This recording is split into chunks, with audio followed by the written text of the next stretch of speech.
Welcome back, everyone. Today we're heading way back to ancient Syracuse, around 287 BC. We're diving into the life of Archimedes. Sources basically called him the greatest mathematician of antiquity. Absolutely. And our mission today, I think, is to really unpack his huge achievements, not just in math, but engineering too, and see what we can learn from him today. He really set a foundation, didn't he? He certainly did. I mean, the knowledge he pulled together, it really became the bedrock for scientists much, much later, like during the Renaissance. What's fascinating is he was this deep thinker and a hands-on inventor, really serving Syracuse, his home city. Okay, so let's get into his background a bit. Son of an astronomer, Phidias, close to King Hero II.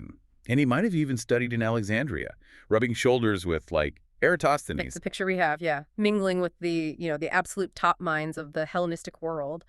And that environment, it seems, really nurtured his intellectual side. Leading to what he considered his greatest work, that sphere and cylinder thing. Exactly, his geometrical proof.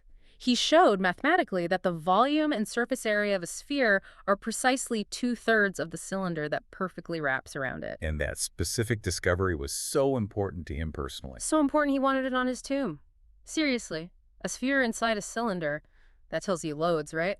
His real passion was the abstract, the mathematical truth, more than, say, fame or practical inventions. That intellectual drive, it just seems immense. He was using methods that feel almost like modern calculus, but centuries before Newton or Leibniz. Oh, totally groundbreaking. His method of exhaustion, it's incredibly similar to the ideas behind integral calculus, approximating a curve by dividing it into tons of tiny, manageable shapes. Like infinitesimals, almost. Pretty much the concept, yeah. He used it to calculate pi, for instance, with amazing accuracy for the time. He used a polygon with, I think, 96 sides. 96 sides. Yeah. To figure out pi was somewhere between 3 and 17th and 171, so that's remarkably close.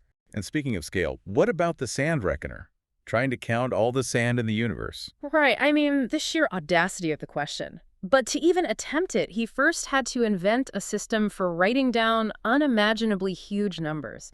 The Greeks didn't really have one. So these myriads were his solution. Basically, yeah. A myriad was 10,000. He then used powers of myriads. It was a practical system for thinking about numbers on an astronomical scale.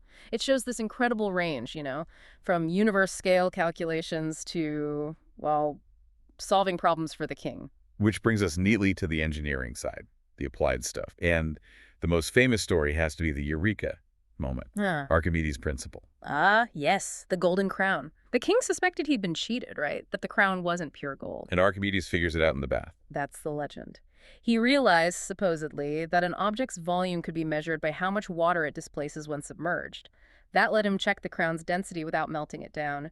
Pure genius problem solving. Buoyancy defined. It's just elegant. And then there's the Archimedes screw, originally for pumping water out of ships, like that huge one, the Syracuse. That's one theory, yeah. A massive ship needing a serious bilge pump. And it's such a simple, effective mechanism. We still use the same principle today for moving liquids, grains, all sorts of things. But when Syracuse was under siege, he turned that same inventive mind to defense, war machines. Absolutely.